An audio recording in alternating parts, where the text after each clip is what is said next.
Salut tout le monde. Aujourd'hui, on s'alignait. J'avais dit dans la vidéo qu'on allait faire j'allais commencer à vous montrer le module d'assemblage de Inventor. Donc, c'est là-dessus qu'on se dirige. Sachez que, encore une fois, je fais mes vidéos très tard, donc ça se peut que je déparle. Et que, comme d'habitude, j'ai rien de préparé, donc on y va. Quoique, non, c'est pas vrai. Cette fois-ci, j'ai préparé 3 petites pièces. Mais, fidèle à moi-même, je prépare jamais rien, fait que j'y vais comme suit. On commence ça avec... on va commencer par ouvrir le module d'assemblage, avec lequel je vais pouvoir vous faire une brève présentation.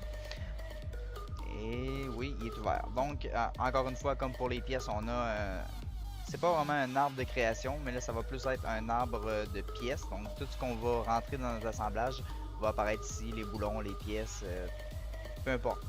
Si on rentre d'autres assemblages dans notre assemblage, ça va tout apparaître là-dedans. Sinon, on a encore, comme pour les pièces, les plans, parce que on va aller des fois se positionner des plans par rapport à certaines pièces pour réussir à aller placer des pièces.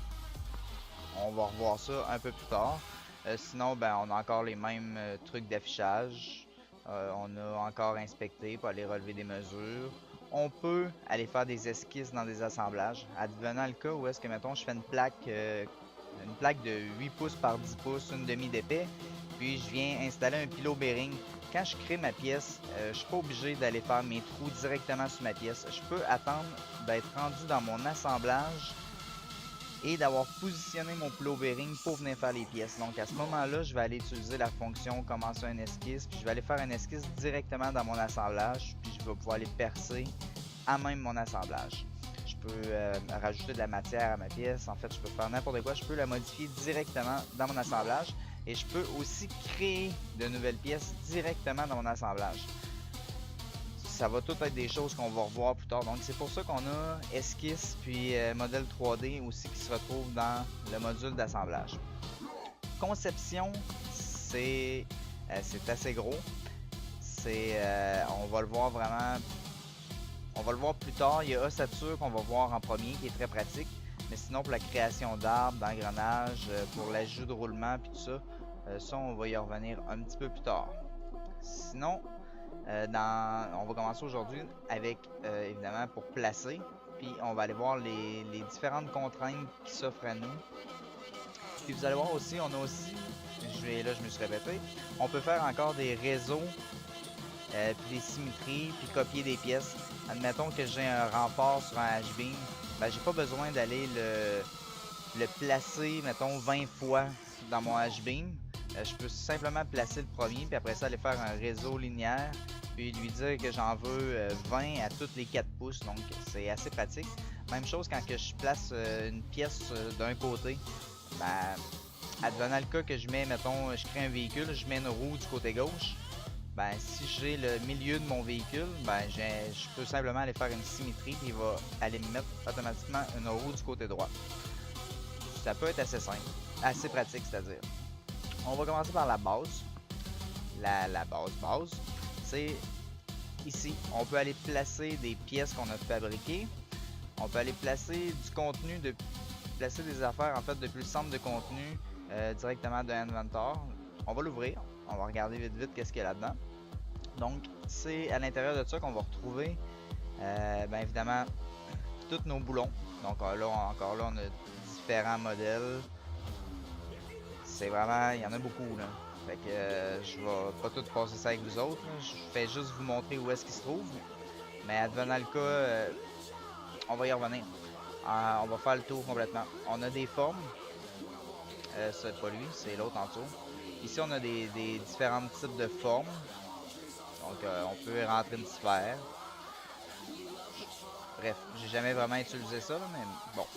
Sinon, on a des bagues d'étanchéité, on a des jointeriques, on a différents types de raccords, on a des trucs de plomberie, on a des trucs de tôlerie, différents écrous, on a des pièces d'arbre, des anneaux, des snap rings, intérieur, extérieur. On a des calvettes, on a des colliers, on a des bearings aussi, je crois, quelque part. Oui, ici. On a différents modèles de bearings. Encore là, il y en a plein de modèles. Nous, on va aller dans les boulons.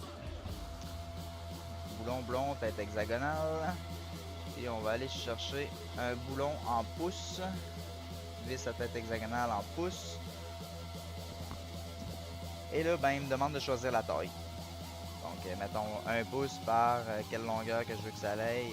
5 pouces. Type de filet. Appliqué. Elle va apparaître un jour. Elle est là. Donc, c'est ça. On n'a pas besoin de dessiner les bouts. Petite chose à savoir, c'est que si j'aurais eu une plaque avec 20 trous de percée dedans, ben j'aurais pu aller sélectionner quand j'ai placé la botte le tour de mon trou et il m'aurait demandé est-ce que je veux en mettre juste une ou est-ce que je veux en mettre une dans mes 20 trous. Donc ça peut être assez pratique quand on a beaucoup de boulons à placer. Sinon, on a placé depuis des fichiers, des CAD, importés.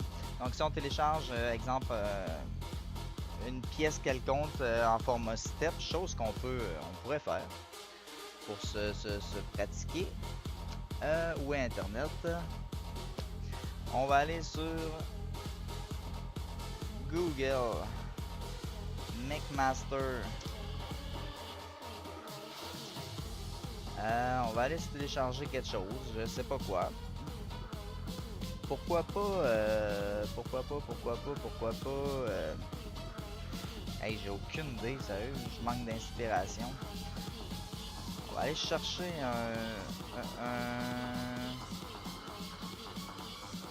je sais pas si ça va marcher. Un réducteur.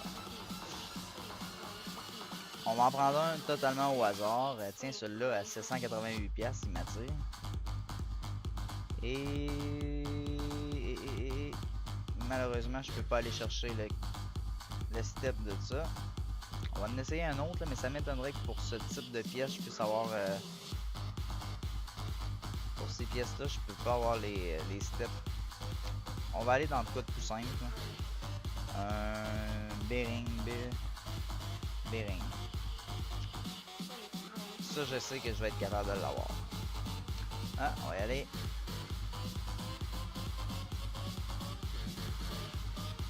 Avec ce modèle-là. Pour des chapes de 2 pouces. Et voilà ici. Et là, il y a plusieurs sites. J'ai été sur celui-là. Il y a GrabCAD aussi, qui ont beaucoup de stock intéressant qu'on peut télécharger. Je vais choisir, ben là il y a différents types. Je peux le télécharger dans différents formats. Moi je vais y aller avec Step. Et on va télécharger ça.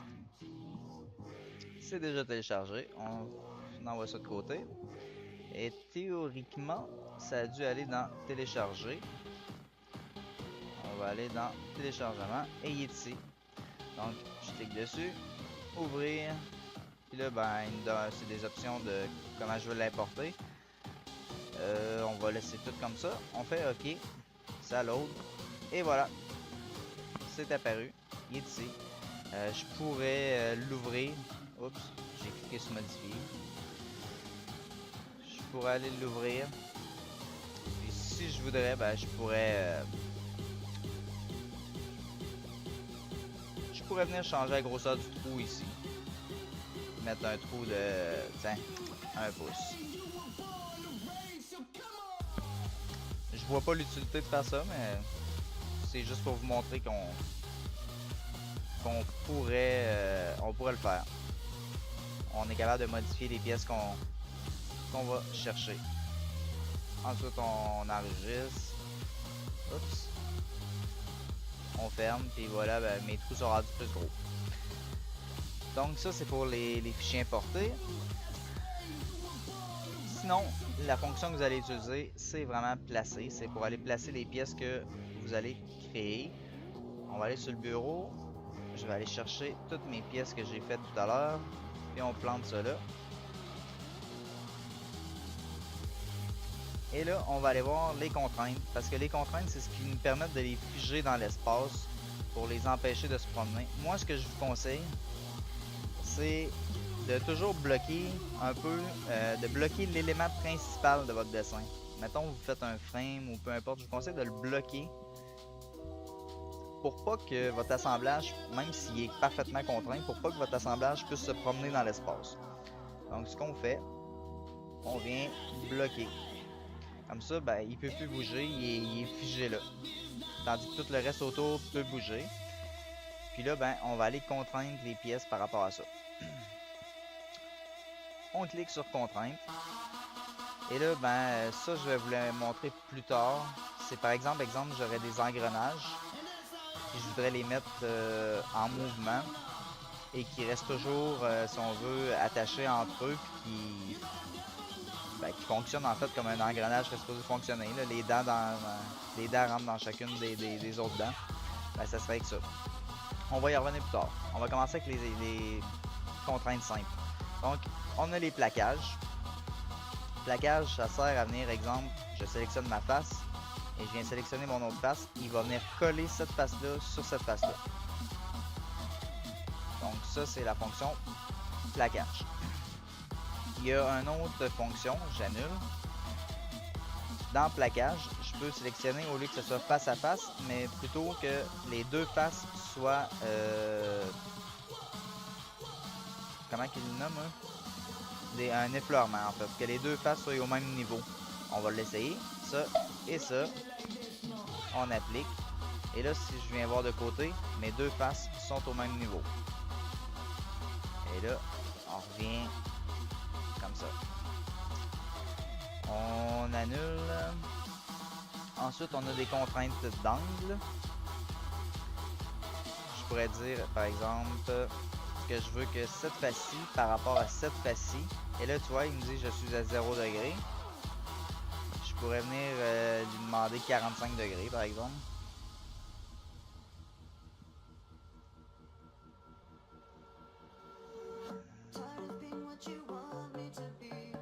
C'est 450 degrés. 45 degrés. Je comprenais plus, j'étais un peu mêlé. Donc, il me l'a mis à 45 degrés par rapport à ma face dessus. On annule.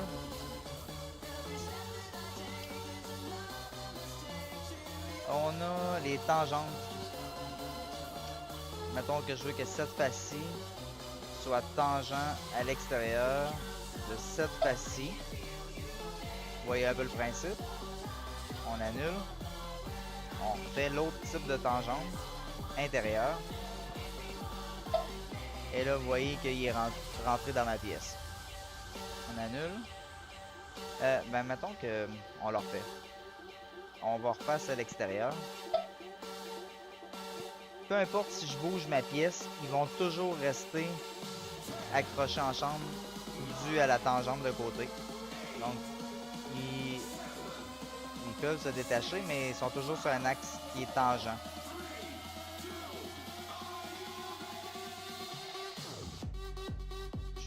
Ils sont comme aimantés. Bon, on prend le principe.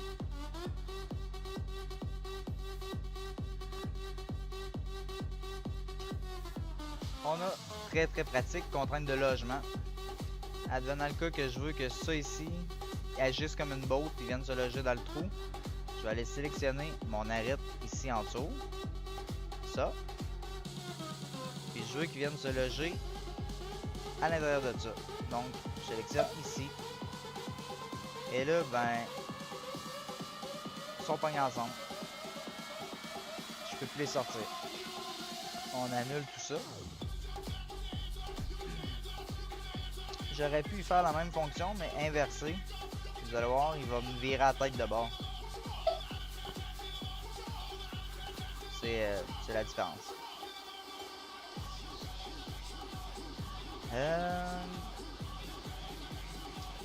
Ça, on y reviendra.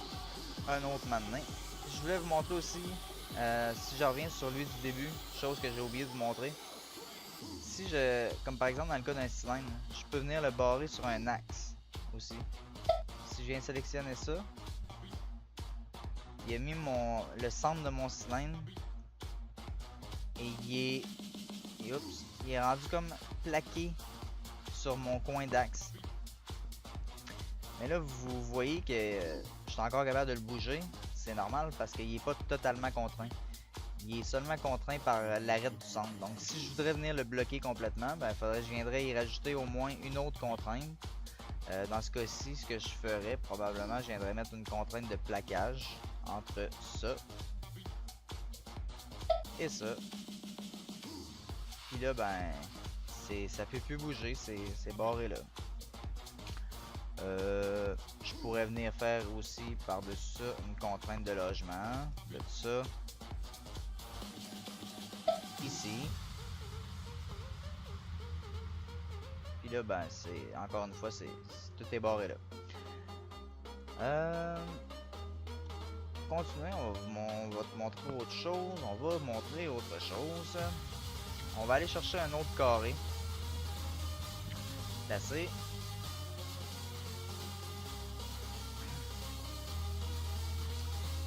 Oups. On va faire une contrainte de fleurement entre ça et ça. Mais là, je veux que il soit décalé de 2 pouces. Décalage de 2 pouces. Et là, vous voyez, il l'a poussé de 2 pouces. J'aurais pu faire aussi moins 2 pouces. On va y aller comme ça, moins 2 pouces. Et là, il n'est pas entièrement contraint. Donc, il est seulement contraint que par une face. Donc, je suis encore capable de le bouger. De cette face-ci, je ne serais pas capable de le bouger. Il est barré. Mais de haut en bas, il peut bouger. Donc, on va venir le barrer d'une autre façon maintenant. On va venir le contraindre par le dessous. Et par cette face-là. Donc, il peut plus bouger comme ça. Il peut plus bouger comme ça. Mais, il peut encore bouger comme ça. Donc, on va venir maintenant le recontraindre sur cette face-ci. On peut y aller avec une contrainte on va y aller avec une contrainte d'axe. Cet axe-là par rapport à cette face-là. Et voilà. C'est maintenant rendu 100% contraint, ça peut plus bouger. Chose à savoir, on va aller chercher encore d'autres pièces. Planter ça là. On va aller se faire une contrainte de plaquage. Tout ça sur ça. Advenant le cas que je voudrais que lui soit dans le centre de mon cercle. Et bien là, ce que je peux faire, décaler un plan de 2 pouces. Et là, j'ai merdé. Il fallait que je fasse moins 2 pouces. Décaler un plan de moins 2 pouces. On va s'en décaler un autre. Moins 2 pouces. Je vais pogner cette pièce-ci. Je vais aller chercher mes plans d'origine. Et là, je vais aller me contraindre par rapport à des plans et non par rapport à des faces. Donc, je vais prendre où je pourrais prendre mon axe de centre. On va y aller avec l'axe de centre. L'axe de centre contraint sur ce plan-là. Appliquer. Et on va reprendre encore mon axe de centre sur l'autre plan. Et maintenant, on peut venir masquer les plans. Visibilité, on enlève ça, on enlève ça. Puis là, ben, il est parfaitement dans le centre. Puis, il est également parfaitement contraint parce que j'y avais fait un plaquage avant. On peut vérifier nos contraintes, puis en ajouter, d'en supprimer. On les voit ici. Ils sont toutes là. Et là, ce que j'étais en train de montrer tantôt, c'est par rapport au décalage. Donc, je pourrais aussi faire un logement, comme ceci, de ça, sur cet axe-là. Mais je pourrais aussi le décaler comme j'ai fait tantôt avec mon cube, de, mettons, 1 pouce. Ou de moins 1 pouce. Tout dépendamment de ce qu'on veut. Puis là, ben, il est contraint. mais il n'est pas 100% contraint. Quand on fait des logements, je vais vous montrer pourquoi. On va rouvrir. On va reprendre la pièce. Là, ça n'a pas vraiment d'importance. Ce que je fais, c'est pour vous montrer quelque chose.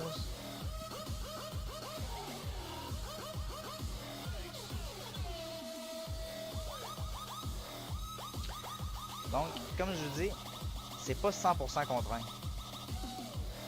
En fait, il est contraint par l'axe et par la hauteur. Mais,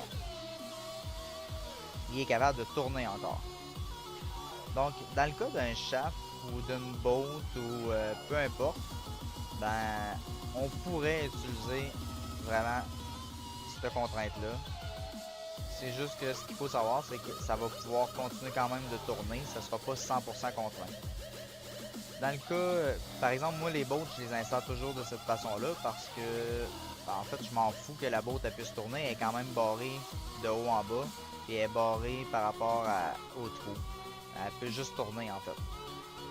Mais si advenant le cas où est-ce qu'on voudrait vraiment qu'elle vire pas, ben on a qu'à venir,